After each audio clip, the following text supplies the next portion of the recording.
Gubernur Daerah Istimewa Yogyakarta. Keputusan Gubernur Daerah Istimewa Yogyakarta nomor 037 garis miring Pem.D garis miring UP garis miring D.4 tentang penugasan guru sebagai kepala sekolah. Gubernur Daerah Istimewa Yogyakarta menimbang dan seterusnya, mengingat dan seterusnya, memperhatikan dan seterusnya, memutuskan, menetapkan. Ke-1. Pegawai negeri sipil sebagaimana tersebut dalam lajur 2 dengan jabatan sebagaimana tersebut dalam lajur 4 diberikan tugas tambahan sebagaimana tersebut dalam lajur 5 dan diberikan tunjangan sebagaimana tersebut dalam lajur 7 daftar lampiran keputusan ini. Kedua, keputusan ini berlaku terhitung mulai tanggal sejak pelantikan. Ketiga, apabila di kemudian hari ternyata terdapat kekeliruan dalam keputusan ini, akan diadakan perbaikan sebagaimana mestinya. Keempat, petikan keputusan ini diberikan kepada pegawai negeri sipil yang bersangkutan untuk diketahui dan dipergunakan sebagaimana mestinya. Ditetapkan di Yogyakarta pada tanggal 26 Februari 2020, Gubernur Daerah Istimewa Yogyakarta ditandatangani Hamengkubuwono ke-10. Daftar lampiran keputusan Gubernur Daerah Istimewa Yogyakarta nomor 037 garis miring Pem.D garis miring UP garis miring D.4 tanggal 26 Februari 2020. Nomor 1. Nama Dr. Randa Fipti Retna Nugraheni MED NIP 19650423 199103 2006. Pendidikan S2 Magister Pendidikan. Pangkat Pembina tingkat 1, golongan ruang 4B. Jabatan dan unit kerja lama, guru madya yang diberi tugas tambahan sebagai kepala sekolah SMA Negeri 1 Kokap, Balai Pendidikan Menengah Kabupaten Kulon Progo, Dinas Pendidikan Pemuda dan Olahraga DIY. Jabatan dan unit kerja baru, guru madya yang diberi tugas tambahan sebagai kepala sekolah SMA Negeri 1 Pengasih, Balai Pendidikan Menengah Kabupaten Kulon Progo, Dinas Pendidikan Pemuda dan Olahraga DIY. Nomor dan tanggal pertimbangan TPK PNS nomor 824 garis miring 00523 garis miring TPK PNS tanggal 3 Februari 2020. Tunjangan jabatan sesuai peraturan yang berlaku 2 sampai dengan 23 24. Nama Aris Sudarmawan SPD MPD NIP 19119710928 2005011005. Pendidikan S2 Magister Pendidikan. Pangkat penata tingkat 1, golongan ruang 3D. Jabatan dan unit kerja lama, guru muda SMK Negeri 1 Sabtosari, Balai Pendidikan Menengah Kabupaten Gunung Kidul, Dinas Pendidikan Pemuda dan Olahraga DIY. Jabatan dan unit kerja baru, guru muda yang diberi tugas tambahan sebagai kepala sekolah SMK Negeri 1 Giri Subo, Balai Pendidikan Menengah Kabupaten Gunung Kidul, Dinas Pendidikan Pemuda dan Olahraga DIY. Nomor dan tanggal pertimbangan TPK PNS nomor 824 garis miring 00523 garis miring TPK PNS tanggal 3 Februari 2020. Tunjangan jabatan sesuai peraturan yang berlaku. Gubernur Daerah Istimewa Yogyakarta ditandatangani Hamengkubuwono ke-10. Gubernur Daerah Istimewa Yogyakarta. Keputusan Gubernur Daerah Istimewa Yogyakarta nomor 038 dan 039 garis miring Pem.D garis miring UP garis miring D.4 tentang pengangkatan pertama dalam jabatan fungsional, penyuluh dan perindustrian dan perdagangan. Gubernur Daerah Istimewa Yogyakarta menimbang dan seterusnya, mengingat dan seterusnya, memutuskan, menetapkan. Ke-1. Pegawai negeri sipil yang namanya tersebut dalam kolom 2 dengan jabatan lama sebagaimana tersebut dalam kolom 4 diangkat pertama kali dalam jabatan fungsional sebagaimana tersebut dalam kolom 5 dan diberikan tunjangan jabatan fungsional sebagaimana tersebut dalam kolom 6 dari daftar lampiran keputusan ini. Kedua, Keputusan ini berlaku terhitung mulai tanggal sejak pelantikan. Ketiga, apabila di kemudian hari ternyata terdapat kekeliruan dalam keputusan ini, akan diadakan perbaikan sebagaimana mestinya. Petikan keputusan ini diberikan kepada pegawai negeri sipil yang bersangkutan untuk diketahui dan dipergunakan sebagaimana mestinya. Ditetapkan di Yogyakarta pada tanggal 26 Februari 2020 atas nama Gubernur Daerah Istimewa Yogyakarta, Asisten Sekretaris Daerah Bidang Pemerintahan dan Administrasi Umum, ditandatangani Sigit Sabto Raharjo. Tembusan keputusan ini disampaikan kepada 1. Kepala Kantor Regional 1 BKN di Yogyakarta, 2 sampai dengan 5 dan seterusnya. Lampiran Keputusan Gubernur Daerah Istimewa Yogyakarta nomor 038 dan 039 garis miring PEM.D garis miring UP garis miring D.4. Pengangkatan pertama dalam jabatan fungsional penyuluh perindustrian dan perdagangan. Nomor 1. Nama Riza Arfani ST, NIP 1980413201101100106. Pendidikan S1 Teknik Industri. Pangkat Penata Muda tingkat 1, golongan ruang 3B. Jabatan lama calon penyuluh perindustrian dan perdagangan pada seksi industri hasil hutan dan perkebunan bidang industri agro Dinas Perindustrian dan Perdagangan DIY. Jabatan baru penyuluh perindustrian dan perdagangan ahli muda pada Dinas Perindustrian dan Perdagangan DIY. Angka kredit 213.464. Besar tunjangan setiap bulan Rp400.000. 2 sampai dengan 6. 7. Nama Indah Islawati MPSI, NIP 1988121201502. Pendidikan S2 Magister Profesi Psikologi. Pangkat Penata, golongan ruang 3C. Jabatan lama calon asesor sumber daya manusia aparatur pada seksi pengukuran dan pengujian Balai Pengukuran Kompetensi Pegawai Badan Kepegawaian Daerah Istimewa Yogyakarta. Jabatan baru asesor sumber daya aparatur ahli muda pada Balai Pengukuran Kompetensi Pegawai Badan Kepegawaian Daerah Istimewa Yogyakarta. Angka kredit 200. Besar tunjangan setiap bulan Rp700.000. Atas nama Gubernur Daerah Istimewa Yogyakarta, Asisten Sekretaris Daerah Istimewa Yogyakarta, Bidang Pemerintahan dan Administrasi Umum, ditandatangani Sigit Sabto Raharjo. Pembacaan selesai. Bismillahirrahmanirrahim. Dengan memanjatkan puji syukur kehadirat Allah SWT, Tuhan Yang Maha Esa, atas taufik dan hidayahnya, maka pada hari ini, Kamis, tanggal 27 Februari 2020, saya, Sekretaris Daerah Istimewa Yogyakarta, dengan ini secara resmi melantik saudara-saudara sebagai kepala sekolah dan pejabat fungsional di lingkungan pemerintah daerah Istimewa Yogyakarta berdasarkan Keputusan Gubernur Daerah Istimewa Yogyakarta nomor 037, 038 dan 039 garis miring PEM.D garis miring UP garis miring D.4 tanggal 26 Februari 2020. Saya percaya bahwa saudara-saudara akan melaksanakan tugas dengan sebaik-baiknya sesuai dengan tanggung jawab yang diberikan. Semoga Allah SWT, Tuhan Yang Maha Esa, bersama kita. Apakah saudara-saudara bersedia mengucapkan sumpah atau janji? Bersedia. Menurut agama apa? Islam.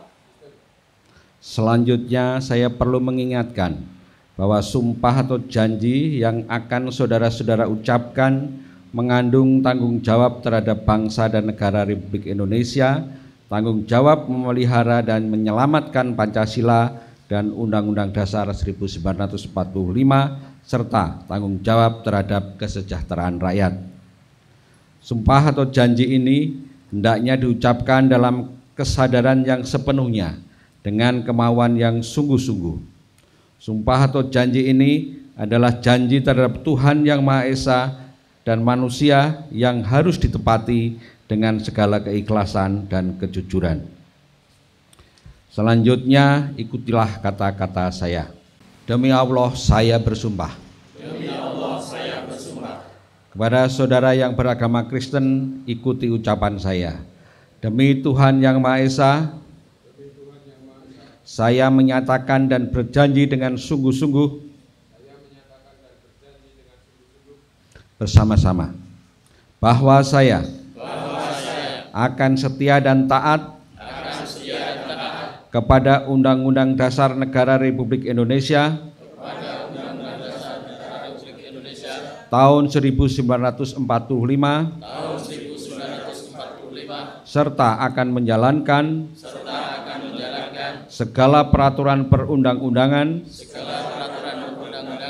dengan seluruh-seluruhnya demi dharma bakti saya kepada bangsa dan negara.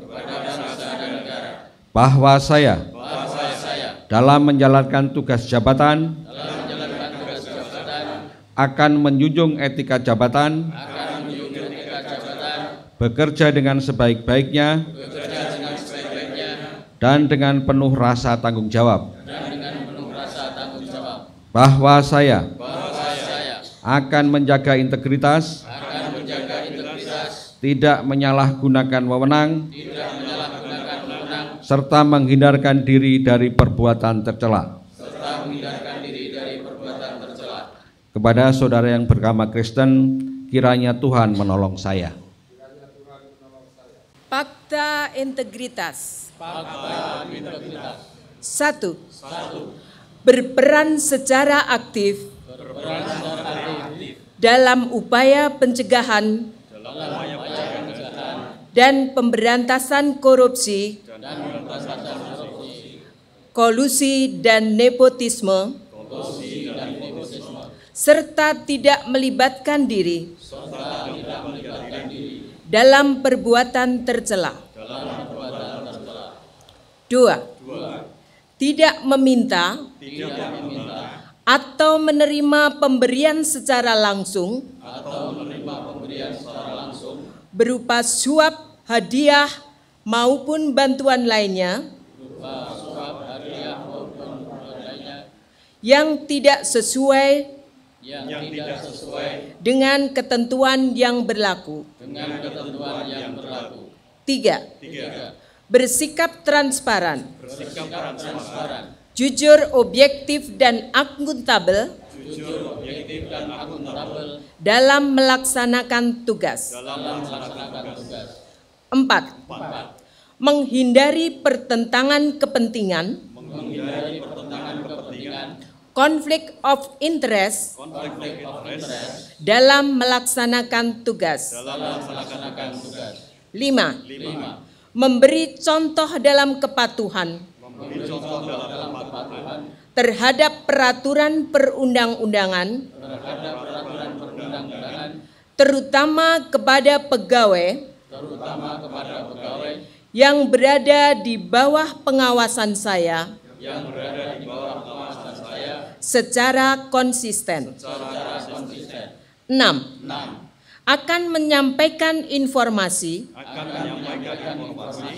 penyimpangan integritas di lingkungan pemerintah daerah DIY serta turut menjaga kerahasiaan saksi atas pelanggaran peraturan yang dilaporkannya. 7. Bila saya melanggar hal-hal tersebut di atas dan tidak menunjukkan perbaikan kinerja, maka saya bersedia dipindah tugaskan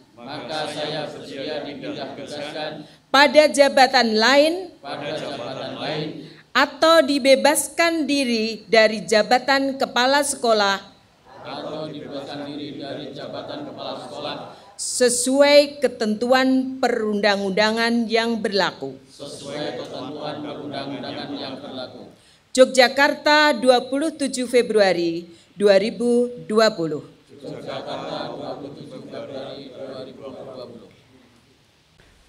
Alhamdulillah Bapak Ibu sekalian, hari ini kita bisa bersama-sama mengikuti acara pelantikan dan pengambilan sumpah jabatan kepala sekolah dan jabatan fungsional di lingkungan pemerintah daerah istimewa Yogyakarta.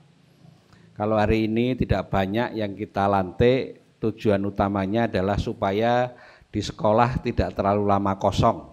Karena ada beberapa sekolah yang tidak punya kepala sekolah sejak setahun yang lalu, sejak masih zamannya saya. Hari ini juga kita lantik para pejabat fungsional. Yang pertama, kecuali saya mengucapkan selamat kepada Ibu Bapak sekalian, baik kepala sekolah maupun pejabat fungsional. Saya ingin sampaikan yang pertama dengan teman-teman, Bapak Ibu sekalian, para pejabat fungsional. Jadi jabatan fungsional sekarang ini sudah menjadi keniscayaan akan semakin banyak dibutuhkan, baik itu di lingkungan pemerintah daerah maupun di instansi-instansi vertikal atau instansi pusat. Karena kecuali secara regulasi ada perintah dari Presiden untuk menyederhanakan birokrasi, atau penyederhanaan ini tentu akan membuat dampak banyak pejabat-pejabat struktural yang nanti pada saatnya akan berubah menjadi jabatan fungsional. Jabatan fungsional Bapak Ibu sekalian, kalau pada masa lalu ini adalah jabatan yang lebih banyak diberikan kepada teman-teman kita yang memang tidak bisa menjadi pejabat struktural.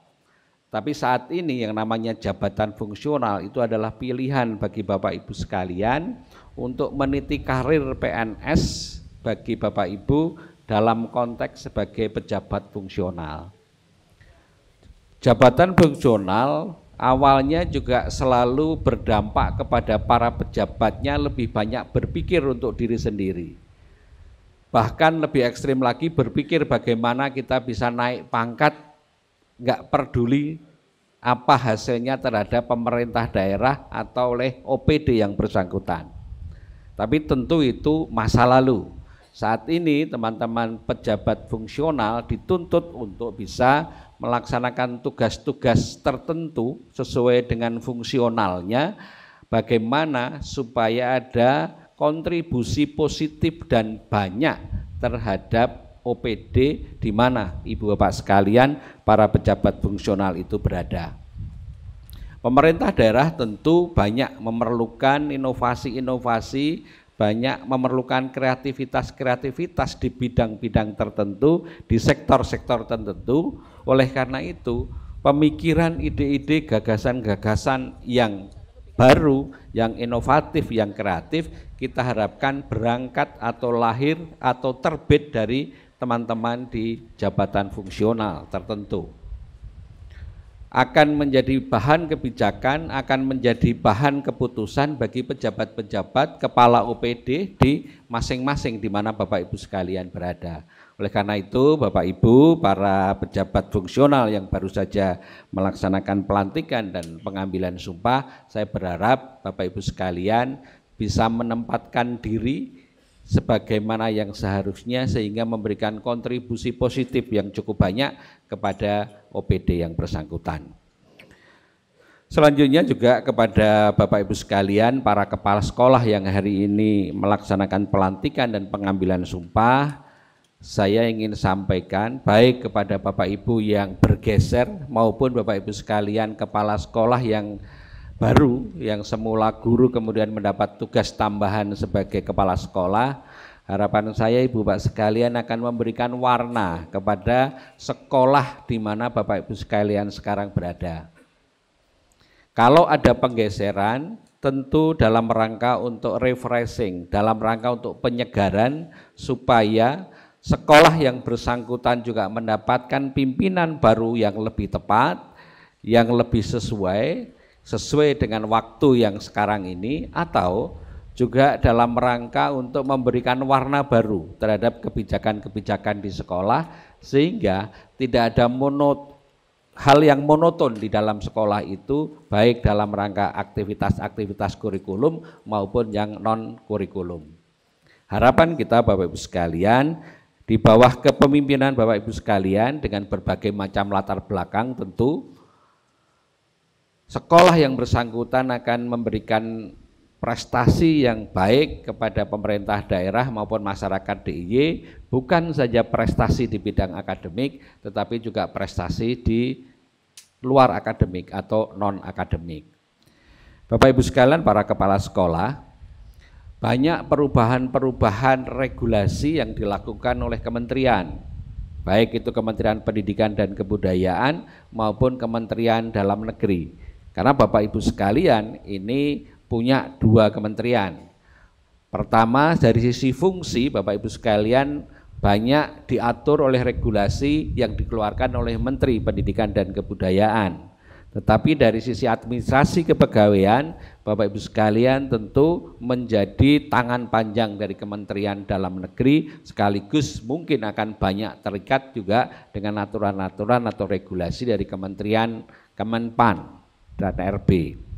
Oleh karena itu, pelajari betul regulasi-regulasi itu agar Bapak Ibu sekalian sebagai kepala sekolah bisa memahami, bisa melaksanakan dengan sebaik-baiknya.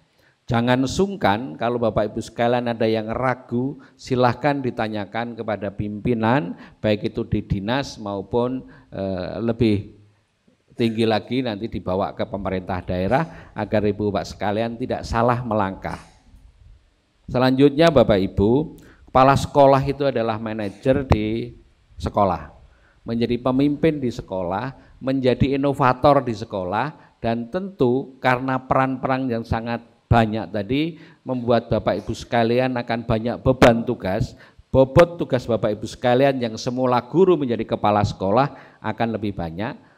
Di luar itu, bagi Bapak Ibu sekalian yang menempati pos baru atau sekolah baru, tentu juga harus melakukan penyesuaian.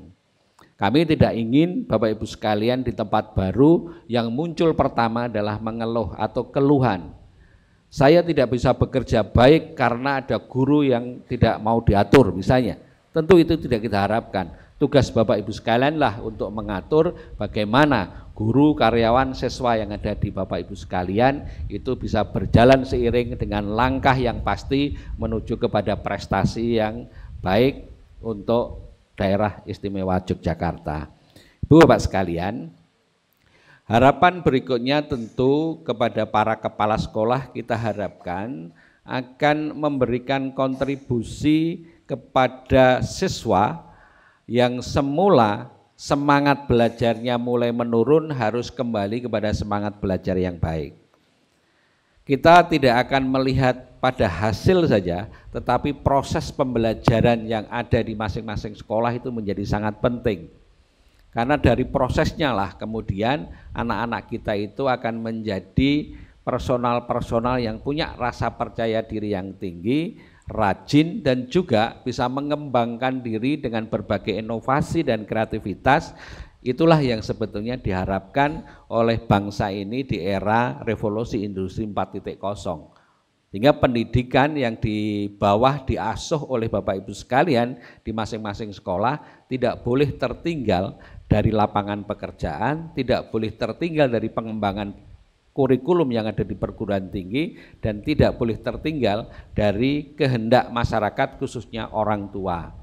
Oleh karena itu Ibu Bapak, saya titip benar bagaimana pendidikan di daerah istimewa Yogyakarta ini bisa berkembang khususnya di sekolah Ibu Bapak sekalian. Berbagai penghargaan yang sudah didapat, jadikanlah itu sebagai semangat, sebagai hal yang bisa membuat Bapak Ibu sekalian lebih giat meningkatkan prestasi. Jangan jadikan itu sebagai hasil final, sehingga kemudian Ibu Bapak sekalian sulit untuk mempertahankan atau lebih baik lagi. Oleh karena itu Ibu Bapak, mari prestasi yang sudah banyak diraih oleh teman-teman di sekolah di daerah istimewa Yogyakarta, yang kalau kita lihat guru dan siswa pada setiap tahun punya prestasi tingkat internasional sekitar 40 sampai 50 prestasi, tingkat nasional kurang lebih sekitar 1000 prestasi, itu menjadi support bagi kita meningkatkan prestasi lebih baik. Bahkan Ibu Bapak sekalian, apresiasi saya karena Bapak Ibu sekalian lah Kemudian kalau daerah istimewa Yogyakarta sudah bisa meraih poin yang cukup tinggi pada tes PISA, yang kalau kita lihat di Asia Tenggara sesuai dengan visi misi daerah istimewa Yogyakarta menjadi tempat pendidikan terkemuka, ternyata Bapak Ibu sekalian sudah bisa menyumbangkan menjadi yang nomor 3 di Asia Tenggara. Tentu ini prestasi yang luar biasa. Jadi PISA pada saat dihitungnya Indonesia selalu saja kita menjadi nomor 60 dari 70 dan seterusnya, yang itu membuat kita gerah. Tapi pada saat daerah istimewa Yogyakarta dikeluarkan dari Indonesia untuk dinilai sendiri, ternyata kita itu bisa menjadi yang nomor 3 di Asia Tenggara. Tentu ini prestasi yang membanggakan. Tepuk tangan sekali lagi untuk Bapak Ibu sekalian.